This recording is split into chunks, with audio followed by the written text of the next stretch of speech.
हम सभी अपने हाथों को जोड़कर निवेदन करें, हे आचार्य परमेष्ठी अपनी अमृतमय वाणी से हमें कृतार्थ करें। हे भगवान नमोस्तु नमोस्तु नमोस्तु। ओम नमः सिद्धेभ्यः, ओम नमः सिद्धेभ्यः, ओम नमः सिद्धेभ्यः। अहिंसा परमो धर्म की आचार्य गुरुवर श्री कुंद कुंद भगवान की जय। आचार्य गुरुवर श्री ज्ञान सागर मुनि महाराज की, संत शिरोमणि आचार्य गुरुवर विद्यासागर जी महामुनि राज की, समस्त आचार्य संघ की।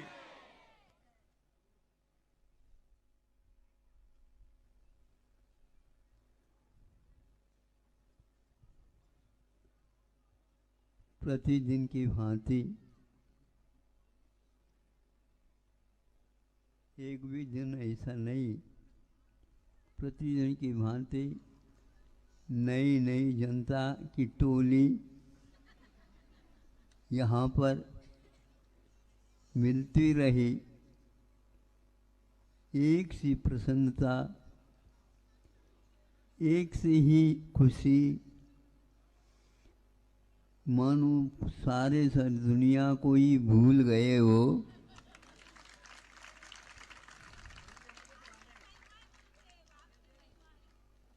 और महिमा किसी की भी हो, लेकिन उस महिमा को समझने वाला भी तो चाहिए।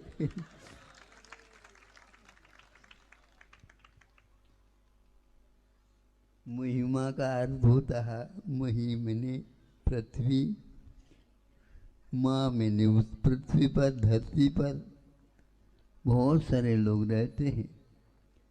तो कल नहीं परसों से ही कहना प्रारंभ हो गया, अब तो निश्चित हो गया। क्या हो गया? डोंगरगढ़ पर आ रहे। भावना तो होनी चाहिए, कौन नहीं होए? भावना होनी चाहिए, उसका कौन निषेध कर रहा है? लेकिन अड़ोस पड़ोस की ओर भी ध्यान देना चाहिए। देखो, डोंगरगढ़ तो कई बार गए हैं, नहीं समझे? आते समय में भी और जाते समय में भी। लेकिन यहीं पर पास,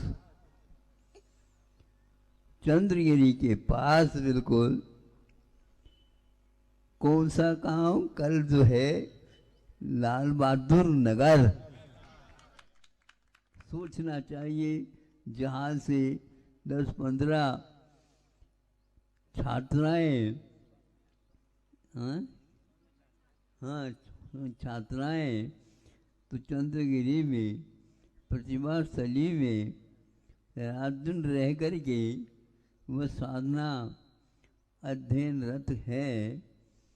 तो वहाँ पर पहले से ही वो महाराज आते हैं क्या नहीं आते क्या पता। तो इसका भी प्रभाव तो होगा। कितने भी डोंगरगढ़ अपनी तरफ से कहे, लेकिन ये भी एक विशुद्धि होती है। हमारे यहाँ भी महाराज आएंगे तो यह आप लोग कह देते तो बहुत अच्छा, लेकिन आज तक नहीं कहा, फिर क्या कहना। वहाँ से जब एक बार मुड़ गए हम तो वह नगर लाल बहादुर नगर मिल गया। वहाँ से सारे लोग गांव के गांव टूट पड़ गए।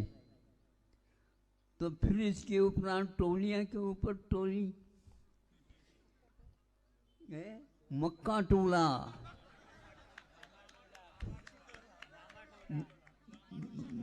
बच्ची टोला,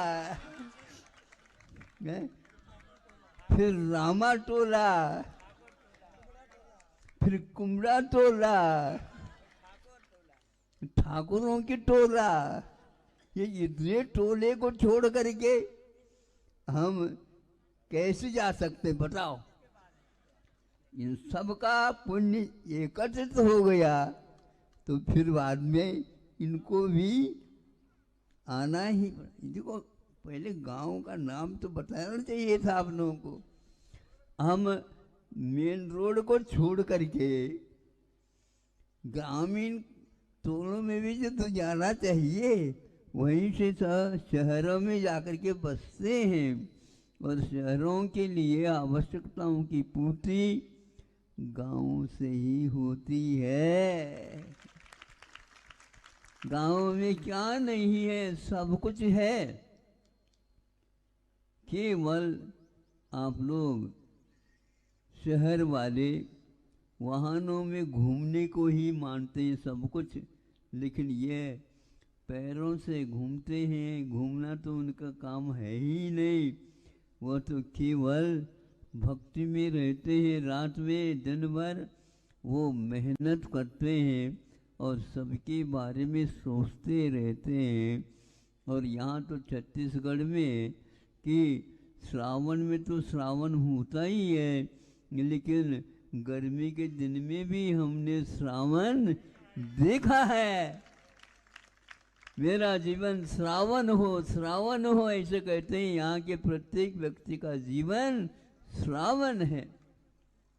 जगदलपुर तक यात्रा हो गई, वहाँ जहाँ देखो वहाँ पर श्रावण ही श्रावण, गर्मी के दिनों में भी श्रावण।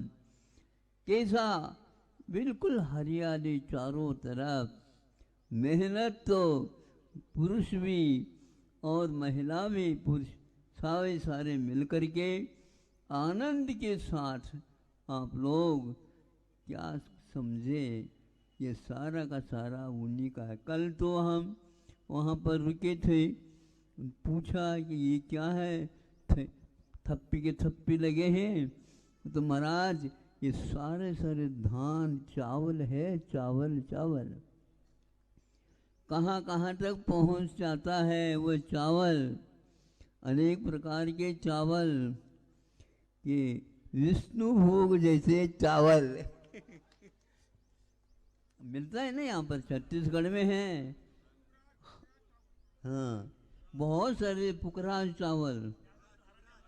हाँ, तो अनेक प्रकार के चावल है और इन्हीं को आप लोग चढ़ाते हैं पुंज के रूप में प्रभु के चरणों में। कितना सुंदर और शांत, और कोई ज़्यादा लालसा नहीं। लालसा क्या है बोलो? चरणों के। तो फिर गांवों में भी तो होना चाहिए, उसमें क्या बात हो गई। हाँ, गांव वालों की भी लालसा, दो लालसा होती है। और बहुत शांति के साथ देखा कि सारे के सारे वहाँ पर बिल्कुल हमेशा हमेशा जैसे प्रभु आ रहे हो जा रहे हो, यहाँ पर आते हैं जाते हैं, क्योंकि संतोष जहाँ पर है वहाँ पर दुनिया का पूरा सुख मिलता रहता है। जहाँ बहुत कुछ साधन सामग्री है किंतु संतोष नहीं, केवल हाय हाय होता है। हाय हाय होने से जीवन कभी भी सुधर नहीं सकता। शांति रखो, संतोष रखो, दूसरे के लिए भी सहयोग का हमेशा हमेशा योगदान बनाए रखो। इसलिए इन लोगों ने कर्मठता के साथ अपने उद्योग क्या, अपना धंधा क्या, सारे के सारे यहीं पर रह कर के ज़िंदगी पर गुजार देते हैं।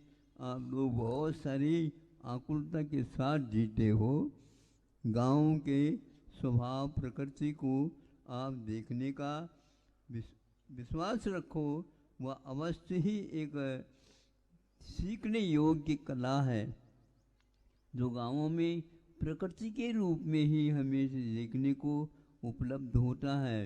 रात होते ही दिन में पूरा कार्य हो गया, रात होते ही पहले से ही भोजन करके भगवान भजन चालू हो जाता है। हम रात भर वो कत्वाल चलते रहते हैं और सारे के सारे मग्न हो करके प्रभु के नाम लेते रहते हैं।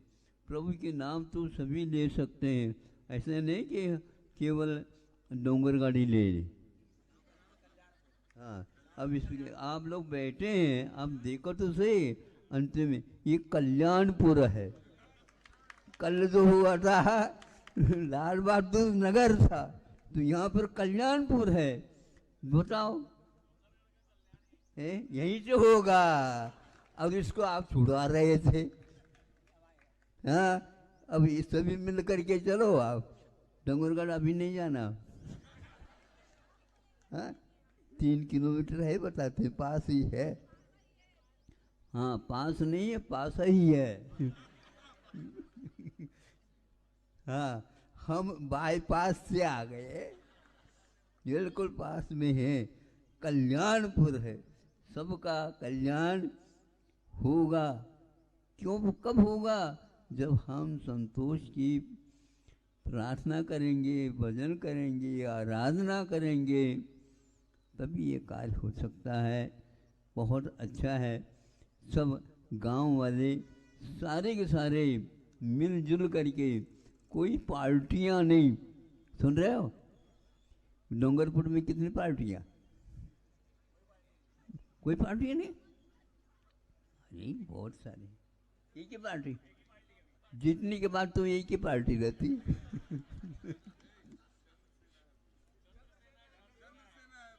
अच्छा, चंद्रसेना है, तो चंद्रसेना तो होना चाहिए, लेकिन आजू बाजू जितने गांव हैं उनमें फैलाना चाहिए।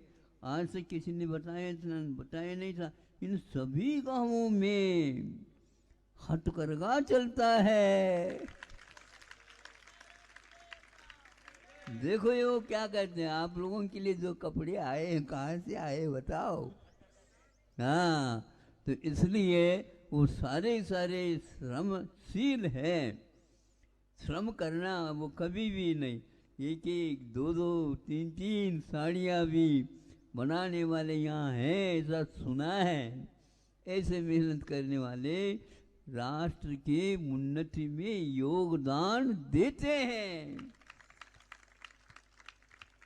यहीं से दूध जाता, यहीं से धान जाता, यहीं से सब जाता, वस्त्र पहनने के लिए भी चला जाता है।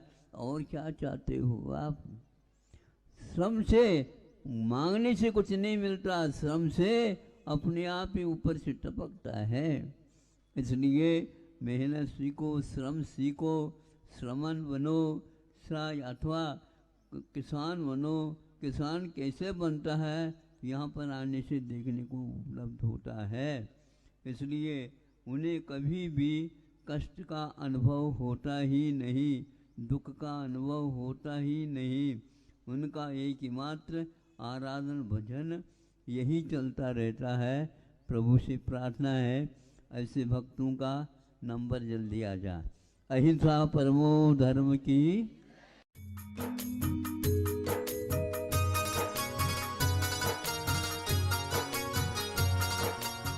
ओम नमः सिद्धेभ्यः, ओम नमः सिद्धेभ्यः, ओम नमः सिद्धेभ्यः। अहिंसा परमो धर्म की जय। आचार्य गुरुवर श्री कुंद कुंद भगवान की जय। आचार्य गुरुवर श्री ज्ञान सागर मुनि महाराज की जय। आचार्य गुरुवर विद्यासागर जी महामुनि राज की जय।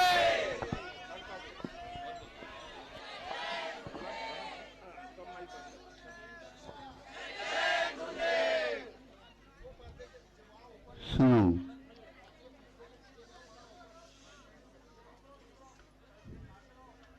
किसान है, आधुनिक नहीं, किंतु पहले के कालों में जो किसान होते थे उनके साधन आदि के भी पुराने ही होते थे, जो आज उपलब्ध भी नहीं हो पाते देखने को आप लोगों को। तो वह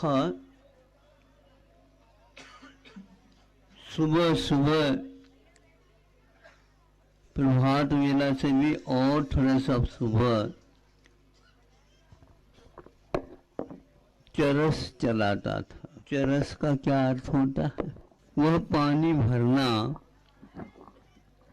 भरने का एक चमड़ी का होता है अथवा और कोई लोहे इत्यादि का भी होता। बैलों के माध्यम से, उस चरस के माध्यम से पानी वह खेत में पहुंचाता है।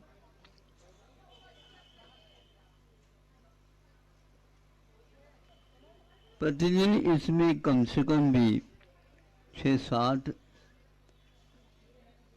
घंटे वो पानी पिलाता है खेत को। पहले के साधन में और इस साधन में बहुत अंतर है, ये दिखाना या बताना चाहता हूँ।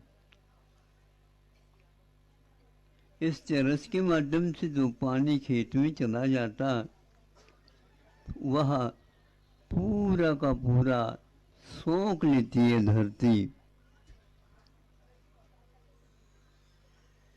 उतना ही मात्रा में वह जल जाता है जितनी मात्रा में वह धरती भीग जाती है।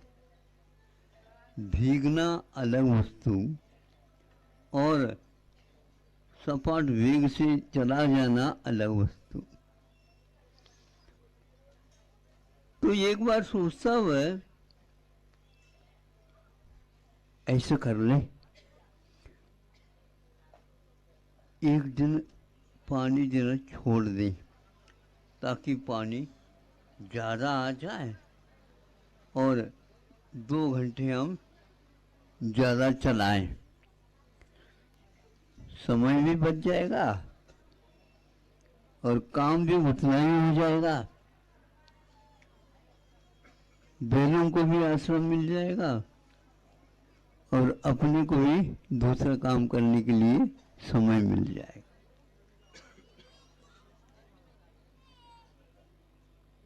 दूसरे दिन उसको चलाए नहीं, तीसरे दिन आया, देखता है क्या हो गई ये। ऐसा लगता है ज़्यादा पानी आने से लोगों ने ज़्यादा भर लिया होगा अथवा भगवान को भी अच्छा नहीं लगा होगा। इस पानी का ये दुरुपयोग कर देगा तो सोचता रहा ऐसा क्यों है। दूसरे दिन देखता पानी जितना आता था वो आ गया। ऐसा क्यों? इस कुएं में क्यों कोई जादू है या और कोई भूत ने इस प्रकार चमत्कार दिखाना प्रारंभ कर दिया? ऐसा कुछ नहीं, किंतु निरीक्षण किए थोड़ी सी ज़्यादा चला करके तो झरने नीचे के उनके ऊपर उतना ही दबाव पड़ना चाहिए जिसके कि वो झरने का स्रोत जो है पानी का प्रभावित न हो। ज़्यादा पानी यदि निकालना चाहते हैं, धरती में भी जब ज़्यादा है ही नहीं और उसका वेग अपने ढंग से चलता है तो उतना ही संग्रह होता है जितना कि आवश्यक होता है। आप सुन रहे हैं? ये वाक्य महत्वपूर्ण है कि आपके लिए काम आता आ जाए तो दे देना। धरती में से पानी उतना ही निकाला जाता है जितना आवश्यक है। उन झरनों से भी पानी उतना ही फूटता रहता है। उसने देखा, देखो नीचे जाने के ऊपर पानी का जो स्रोत है नीचे की ओर चला जाएगा तो वह जल्दी पानी नहीं आएगा। यह उसका नियम है, यह प्रकृति का रीत है। उसी प्रकार आप लोगों को भी उतना ही रखना चाहिए जमा करके। जमा खाता वही तो आप रखते हैं, लेकिन रखते कितने हैं राशि वो हमें ज्ञात नहीं है। किसी को मैं नहीं बताऊंगा, आप बता दें। वह राशि ज्यादा जमा हो जाएगा तो वह ज्यादा बढ़ेगा नहीं। सरकार की भी दृष्टि जोर रहती है, इसलिए क्योंकि आपकी आदत, आपकी प्रकृति सरकार को भी ज्ञात ऐसा तो नहीं है सरकार दूसरी है तो आप ही लोगों में से एक जो उम्मीदवार के रूप में खड़ा होता है तो उसको भेजा जाता है। यही एकमात्र आप लोगों के धर्म में बाधक हो जाता है। धर्म क्या है तो उतना ही करना है। ज्यादा संग्रह है एक प्रकार से प्रकृति को मंजूर नहीं है, प्रकृति को मंजूर नहीं है। थोड़ी सी दीपक में आप तेल ज्यादा डाल दो, बता देना क्या होता है। वहाँ ज्यादा जो तेल होने से भभक जाएगा, जिसको आप लोग भभक जाता बोलते हैं। फिर भभक जाएगा तो उसके पास आप जा नहीं सकोगे, अब फूंक करके उसको बुझा भी नहीं सकोगे। फिर क्या करना, बुझाना तो पड़ेगा। एक बहुत बड़ा कंबल वगैरह ले करके उसके ऊपर डाल दिया, और डालते समय कुछ असावधानी हो गई तो कंबल ही जल गए। अब जाओ पास, उस कंबल के कारण ऊपर और छत पर आपने जो कुछ भी मनोरंजन के लिए बना करके रखे जल गया। आज वहां यज्ञ हो रहा है, विधान हो रहा है, योग से ईंधन पूर्ण हो गई तो वो बच गया। घर को बचाना है तो दीपक को भड़कते नहीं रखना चाहिए। धीरे धीरे हमारा धर्म निष्परिग्रह धर्म है।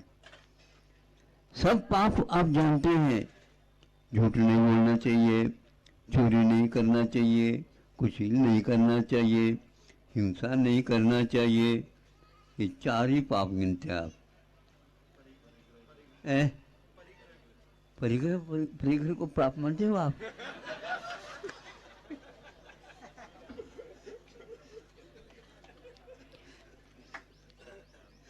हमारे भगवान ने आप लोगों के लिए बड़े सावधान, इस परिग्रह को कोई भी पाप नहीं समझता।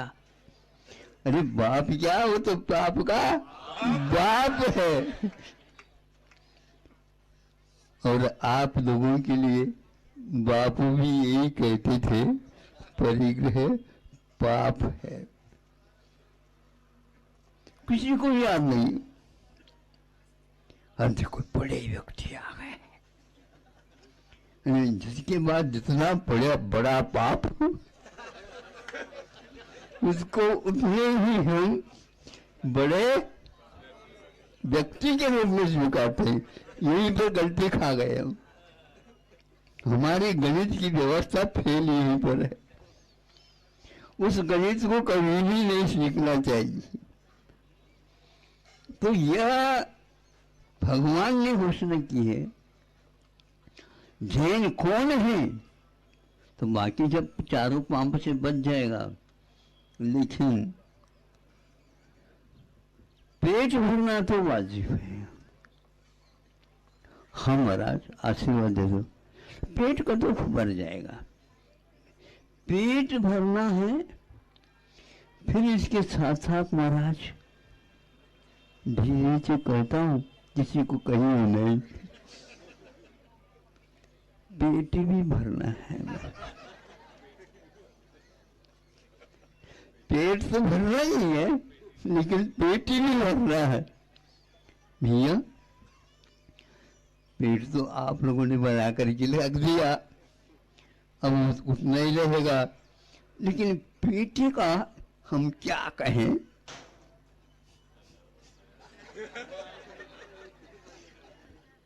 बड़ा होता जाता है, और उस पेटी की भरने के संकल्प को आप हमारे आशीर्वाद के निमित्त से, तो हम तो ऐसा आशीर्वाद तो नहीं दे सकते जिसके द्वारा पेट में खाया हुआ बहुत जल्दी हजम हो जाए, और वो पेट में दाना नहीं जा रहा है, क्योंकि पेटी भरना है।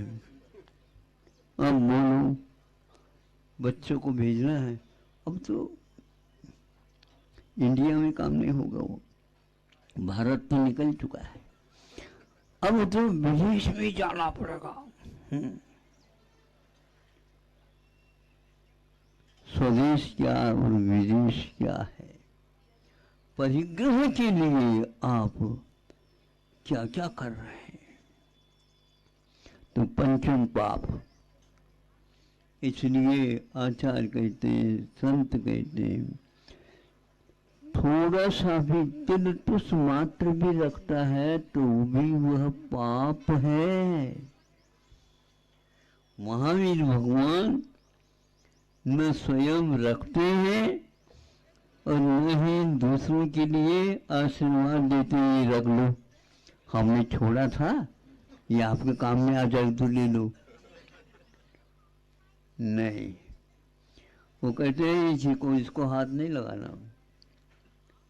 हाँ, उसको छोड़ने के उपरांत उनको हमने पूज्य माना है।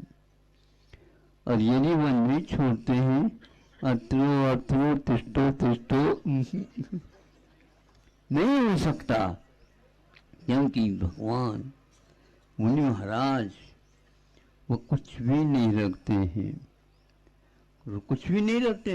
हाँ नहीं रखते, नहीं रखते हैं। क्या रखते हैं? सब लोगों के ऊपर दया रखते हैं। इसलिए प्रतिदिन आप लोग खूब, पहले तो रविवार दिन मिलता था, अब तो बिहार में प्रतिदिन रविवार हो रहा है। अब तो साथ चलने वालों को तो ने सोच लिया वैसे कर लेना, 26 जनवरी मना ली जाए।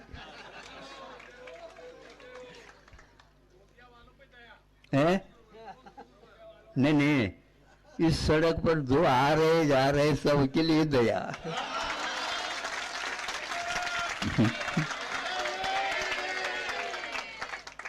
गोंदिया वाले नहीं, मोबाइल में भर करके ले जाएंगे।